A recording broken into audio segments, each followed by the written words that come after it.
করেছে আমি ভারতের জমিনে সফর করব কিন্তু আমি ভারতের রাস্তা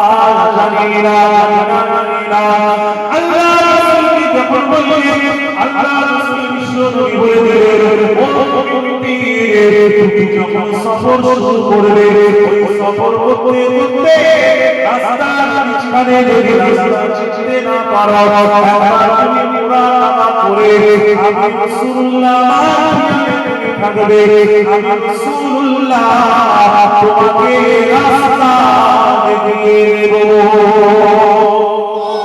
সুবহানাল্লাহ রাসূলুল্লাহ তোমার চিন্তা নাই তুমি এই রাস্তা দিয়ে ভারতের জমিনে চলে এসো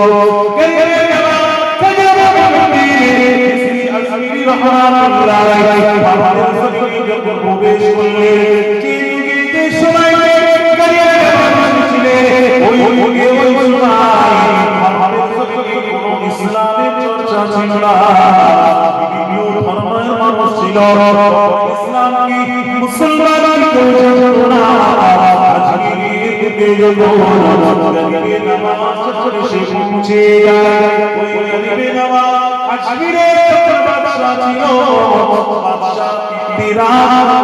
ওই আজমিরের বাদশা ছিল আমার গরিবে নামাজ